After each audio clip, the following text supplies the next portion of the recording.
Hey, welcome to I Am Refocused Radio. Once again, we are here today, and just like any other time, we have another amazing show lineup for y'all today. We have a true honor talking about Susan Hensley. She has an amazing book that, hey, art journaling is something that we all should be doing, but she's going to explain the story behind that. It's an amazing story. She is an author, a transformational coach, and also a speaker. She also, prior to all this, she's an experienced HR executive who turned to art journaling during the challenging time of the pandemic. We all remember that. Not too long ago. It's wild times to say the least, but we are here today to share the story. So first and foremost, I want to welcome our guest, Susan. How are you doing today? I'm doing great. Thanks so much for having me. How are you? I'm doing great. It's Monday, kicking the week, and happy to be here with you and share your story. First and foremost, kind of tell us a little bit about your professional background, and then lead us into what happened in the pandemic. Sure. So, I've been around long enough to have had a couple different careers, right? And started as a journalist, and then when my family, when we started family, I switched into sort of corporate America, and I was working in HR and, all the things. You're working, you're raising a family, you've got all the stuff that happens in modern life, and it's going well, right? You say to your friends, oh, I'm crazy busy, and different things come and go. But a couple of years before the pandemic, it stopped fitting as well. And I couldn't quite know what it was. It was like, I feel like I need a change. I was getting ready to children were sort of leaving for college. And I went, a friend of mine, a coworker, had a whole side hustle. It's really producing art, like making art to sell. And I never viewed myself at all as artistic or even creative, right? I was the sort of person like, you needed something done, I'd get it done for you, right? I loved the lists and all those things. But one day she was talking to a few of us, and she invited us over to her house on a Saturday to learn a little bit about art. It's like, okay. So I go, and it's like a rainy Saturday, and I'm playing with some paints in the corner. I think she's trying to teach us how to draw face proportions or color wheel. And I'm over there and I'm having the best time. And I'm making a little mess, if you will, on my paper. I'm not really waiting for the paints to dry. And so what happens when you do that? You end up with a brown, murky mess, right? It's not good. But I loved it. And in all of my, if you will, executive coaching and career coaching, the one thing you always tell people when they're not sure what they want to do job-wise is to look for those glimmers, those things that light them up. And so I took my own advice. It was like, wow, that was really fun. Now, just because I had fun doesn't mean I'm going to go become an artist, right? When you look for the glimmers or the things that light you up, it's not a one for one. It's, hey, pay attention. And maybe it's a hobby. Maybe it's telling you need something in your life. So I took that soggy piece of paper home. I actually hung it on the refrigerator. And my husband and son are like, what's this mess? It looked like one of those blotch psychology things I've got hanging there. But I started playing with just the art supplies we had at home still. We had some crayons left over and things. And I just, for a few minutes, doodle, if you will, or scribble on a page, did a little collage. And I just kept doing it because it was fun. It wasn't like, oh, I'm going to improve myself in some way. And then, so I'd been playing with it for a year or two, and then the pandemic hit and everything went crazy. I had some very elderly people in my life, people I was really worried about. Work with what I was doing was 24/7, right? And you've got all your own fears. It was just a really uncharted time. And I took to the art journal really to help me through it because it was all I had. And what I noticed, and I got curious about it, is it was capturing all the messiness, all the messy emotions. It was giving me a creative outlet. It was helping me work through anger, fear, this crazy cycle of anger and fear. And I kept thinking, oh, I won't be angry tomorrow. But I was angry the next day. And instead of, it was the situation with work and policies and all the different things and home. And it really helped me to start getting some clarity about where it was coming from. And I also recognized that I was going to need to do something different with my life. it wasn't going to be immediate, but although I'd planned on staying many more years at this job because I loved the company and loved the people and financially it made sense, as I art journaled, I recognized, no, I'm not the same, right? I need to explore. And so I made that leap a few years ago. And the more I then started doing life coaching and coaching for people in transitions, not just executive coaching, I had them art journaling. So something that was really just for me, quite honestly. And, I have all these other skills and tools to help people. I recognized as really valuable for everyone. It wasn't unique with me to play with color and emotion. And once again, it's not about creating art that I'm going to show anyone. It's about a little safe place to get out of that left side of our brain that's really analytical and into that right side, which is more creative, more holistic. So that's really how it all began. Once again, you're watching and listening to us on Refocused Radio, talking to our guest today, Susan Hensley. Go to her website, susan-hensley.com. I also want to mention the title of the book that you're author of is Art for Your Sanity. And you wrote that as a source to provide a guide to use art as journaling to help discover, or rediscover joy, clarity, and also being resilient. And speaking of being resilient, the pandemic was something that it wasn't an easy task. We got blindsided, and I'm glad you mentioned the time where you were experiencing peace, joy, happiness. Give it 5 more minutes and something's going to come up in life and it's going to introduce you to the reality of life is not perfect. When you look at the messaging of the book that you author, Art for Your Sanity, what's some things that you put in there to help people kind of rediscover that clarity and resilience?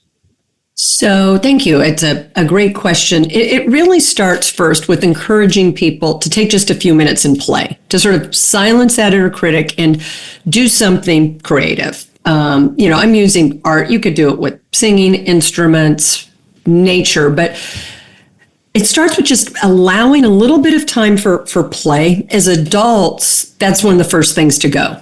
Or if we play, it's for a purpose, right? It's to get better at a sport or to beat someone in a game, right? It's not usually as an adult for the sake of it. So I really try and reintroduce to people reading it a few minutes a day. I mean, I'm not talking more than 10 minutes of just play for the sake of it and just silencing that inner critic. Then we build from there in the book about how does it feel? What are you noticing when you do this? Like, what is starting to come up? And you're just paying a little more attention. It's a way to drop into some presence.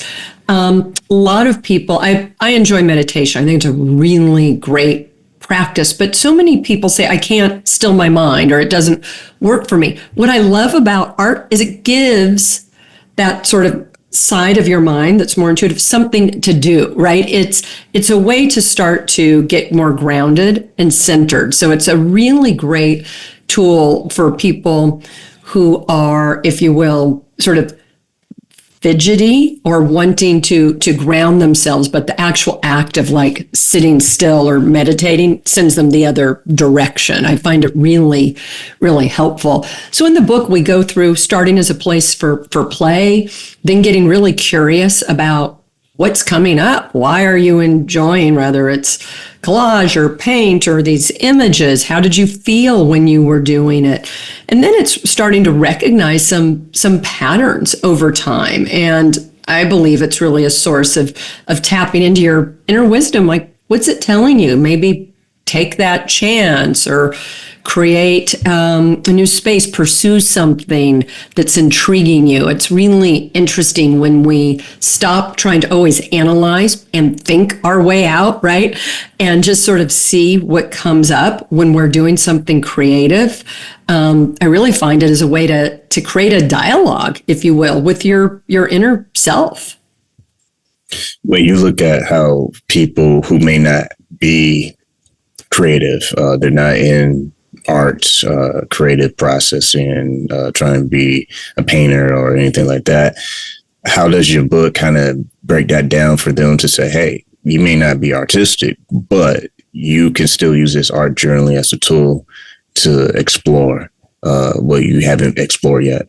Yeah. So I actually think art journaling in many ways works best for people who don't believe they're artistic. Because I think if you're already identified as artistic, you're probably already playing on the side. So for me, who I was at the time, right, very type A, very achievement, success focused, it was perfect because it was an outlet. I asked people to go back to what it was like in like maybe kindergarten, first grade. And what did they love to draw? There's usually always, some little art thing that you're doing, whether you're making a handprint or somewhere, and everyone seems to have an image. Like, rather they love to draw a tree, a car, a flower, some people do shapes. And one of the opening exercises is just to think about what that image was. Like I saw you smile when I was suggesting, everyone comes up with sort of an image when I say that. And so it's tapping more into that inner artist at that age when you were just, like I said, drawing or playing for the sake of it, And once you tap into that, that really helps silence the inner critic. And once again, it's not about producing art. It's sort of rediscovering what you enjoyed with art at that age. I mean, some people love the smell of like the glue. And so collage would be really fun, right? It's the researchers show that we get a lot of messages by about age 8 or 9, like second, third grade, for those of us who aren't maybe going to make it professionally in the arts, that maybe we're not as creative. And so I find art journaling works really well for those of us who haven't tried to do any of it professionally, because one, we have a much lower expectation of ourselves. And I try and get folks to start with like crayons, because as an adult, you don't take yourself seriously when you're holding a crayon. I've yet to meet an adult, and I've been doing this for a few years, who's they've got, a red and a green crayon in their hand is acting like, I'm going to do something great here. Using really inexpensive art materials, whether it's like glue sticks or crayons or finger paint, really help keep it playful and curious, versus starting to act like you are needing to perform for someone else. It's all about you being a little playful and a little curious. I like how you said that, because first point is, when you are in that situation with those kind of tools, you're kind of put in position of being humble and say, you know what, I'm not about to paint the famous painting of whatever you want to see in the museum. I'm going to paint on the creativity of what I have in the moment. And going back further, when you mentioned about kindergarten in those days, the reason why I smile is because I remember when I was young and we had art class and we had a chance to like draw parents or something like that. And I remember vividly when I gave a drawing to my parents back in the day, they smiled, even though me getting older and looking back, it's like, whoa, you smile at that. And it wasn't about my ability in kindergarten to have a masterpiece. It was the thought behind it. And that's why it was a great memory for my parents and also for me. I could laugh a little bit, but too, it was the heart behind it. And I think that's a great point to illustrate. I love that you shared that story, because one of the things I ask in the book is that as you're doing this, you become your own proud parent. Like, you immediately had that memory. I saw you smile. You've shared the story. And what's so fun about art journaling is you do that for you, right? You're sort of looking at that 5-year-old and you're saying, that was fun. I created for 5 minutes. You're not saying that was a masterpiece. It's not going to the museum. It's like you can really sort of make friends with yourself. I talk a lot in my coaching practice about the voices, our inner critic, and how to really make friends with that voice and be much more supportive of yourself versus sort of always beating yourself up. And that proud parent that you did such a great job of describing, and smile. Now, I ask people through the work I do and through the book to recreate it. In the story where I told you about that like mess I made, I hung it on my refrigerator. What was I doing? I was acting, although, my husband and son may have been like, yeah, it's a little odd. But I loved it. And so, thank you for sharing that story, because that illustrated my point perfectly. And when you think about mindfulness, we always hear that as a hot keyword in shows, but it's important to discuss. How does mindfulness, in your opinion, play a role in the whole process of our journaling? Yeah. What I love about it is when you're art journaling and you are just in the moment and you've sort of asked that inner critic and, you've said, maybe I'm going to do this 5 minutes, maybe 10. What's nice about it is to be in the moment. I suggest people take a couple deep breaths and just think about the colors. Why are you choosing whatever color, blue or green? Is it because you feel sad? Is it because you feel tranquil? That's all a form of mindfulness. It's being perfectly in that moment of creativity and creation. And that's where, mindfulness is about being present. And when we're using color or doing something creative, I find it really helps people to be more present and more aware. And then I ask people to step back and notice how they feel afterwards. Many times people feel more centered, more relaxed, more energized, right? So it's a way to be mindful while actually doing something, but it's not something like from a to-do list. It's not improvement. It's through play and creativity. And with your experience, first, you listen on Refocused Radio, watching us online, talking to our guest today, Susan Hensley. When you have been able to not just introduce people to art journaling and also your book, say someone's just very critical in their process, like, I'm not an artist, while I'm doing this. What's some of the things or ways you've been able to encourage people to quiet the inner critic that's probably in the way of the process of the journaling process? You can say that 10,000 times fast. It's a tricky one. It's a tongue twister for sure. If the person's curious, my suggestion is to pull up their favorite song on their phone, go alone, take 2 crayons, piece of paper, put on that song. And during the course of that song, most people's favorite songs are like 3 to 4 minutes, right? So I'm not asking them for, some big ballad. But while they've got that song on, to just fill that piece of paper with color. 3 to 4 minutes, you're listening to your song, and all you're being asked to do is fill it. You can scribble, you can draw, but fill it. I have found even the biggest skeptics, when they do that exercise, one, they recognize it wasn't scary. There's no failure point. I mean, that's like a no failure. The music also really helps move you to a different place.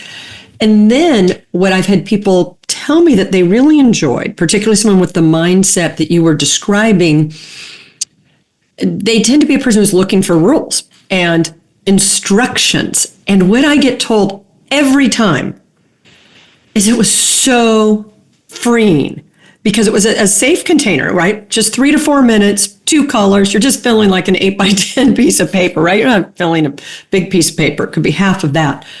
But within that, it was free. Like you could swirl, you could do it ever. And that really silences that inner critic. The other thing I'll talk to people about who say I can never silence it is I'll say, can you ask the inner critic to just stay to the side? Like where you actually, instead of saying go away. And I found this aspect of people is very helpful. It's like, I see you and I appreciate all the things you help me do. Because a lot of people may feel like their inner critic keeps them disciplined or keeps them at the top of their game. It depends. People have different relationships. But your inner critic, if you believe that's what it's doing for you, you can say, I appreciate what you do for me. But for these 3 to 4 minutes, right, I'm safe. This is what I'm doing. And that can be really effective because you're not making the inner critic bad. You're not saying you don't serve a purpose in my life because, we all have different relationships. You're just saying for these next 3 to 4 minutes, can you be over here? Because I've got this. I want to do a little play. And I found that to be really helpful. Once again, you can go to Susan's website, susan-hensley.com. We're talking about art journaling. Also, she's an author, transformational coach, and speaker. A couple more questions for you. When you look at the blends of creativity and emotional healing, how can this also be a spark in someone who is trying to find a way from a major transition in life that may include some kind of emotional healing as well? It's absolutely terrific for that, right? For years and years, therapists and psychologists have used art therapy to help people transition things. With children, we see when children don't have words, and I think as adults, we think we always have the words, but we don't. Art is so helpful because there's all these layers we're experiencing. Earlier in our interview, I talked about this cycle I was in of like anxiety and anger. And what I recognized working through it, because you're just color on a page, express yourself. So it's very safe. It can help you get what's under that, right? Loss of control, loss of certainty, and start to, if not get comfortable with it, recognize it. There was a point where I was thinking, gosh, I am such an angry person. I was starting to label myself like, where is all this rage coming from? It helps draw these little screaming faces. You can also become friends with really big emotions through your own sort of childlike drawing. So it can be, art journaling can be so therapeutic in coming to understand, to express, because then it's just a page. You turn the journal, or you can tear it up, throw it away. I mean, it's really whatever you want, but it's a safe way to process versus if you think of how sometimes people process difficult emotions. It can be outbursts. It can be numbing behaviors, whether it's drinking or overeating or, any of those behaviors. This is a really safe container that's productive and doesn't hurt other relationships, but it's a way to sort of touch into those feelings that can be quite overwhelming. And also earlier in the show, we mentioned that you're experienced HR executive. So if corporate, they listen to this episode, what ways that corporate America can maybe introduce this as a tool for their employees to relieve some of the pressures that they feel they are experiencing? So it can be used a few different ways. It can be used in a wellness program. I have actually spoken at a corporate retreat. It was a strategy setting one, and it was about, there's so much in corporate America about innovation, right? We need to innovate. Well, if you think of it, you're not innovating from the left side of your brain. You're not like sitting down saying, today I'm innovating, right? You have to have ways to really expand your thinking. And that's where doing something creative, something that you're willing to do for the sake of doing it because it's fun and being curious about it is so important. I always joke with people that most people I meet, if I say, have you ever had a great idea come to you in the shower? Everyone I know seems to be like, yeah. Or have you ever solved a problem? And it's because you're not thinking about it. You're not grinding in that circle. You have left your super analytical left brain and moved into that right brain. And that's what playing with art. So in a work setting, right? People can do it individually. You could do it as a group before a brainstorm, just where you are freeing people up to be curious about what comes up in the process. So I think it's more relevant than ever with the push toward additional innovation, particularly with all the AI that's coming in to do really routine tasks. So I think our ability as humans to be creative and find connections is, our superpower still. Once again, listening, watching us on Refocused Radio and talking to our guest, Susan Hensley. Go to her website, susan-hensley.com. Been talking about art journaling. And before we run out of time, it's funny you mention AI because I can never do a show without mentioning the word or just mentioning that thought of AI, because is never going away. If anything, it's going to be something that we use forever. I mean, they already starting to get it incorporated with phones and emails, everything. Whatever you touch, and AI is like a now personal assistant. It's an option. Even on X, Twitter, they have Gork or whatever that thing is called. So it's something that's never going away. But like you said, the human touch is always going to be the profound thing that connects people. And I feel like if we use that with AI, then we can be more responsible with not just relying too heavily on technology. Technology, my humble opinion, should enhance, not replace, but that's another show. First and foremost, I want to say thank you for being on the show with us. But before we take off, if someone wants to learn more about your services for your coaching or booking for a speaker, how can they best way keep in touch? Best way is the website, which you've given. It's just susan-hensley.com. There's contact me. I get all those and I'll answer any of them. Well, like I always want to say for our listeners, make sure you get her book, Art Journaling, on her website. And I want to say, like always, thank you for your time. Thank you. It's been terrific.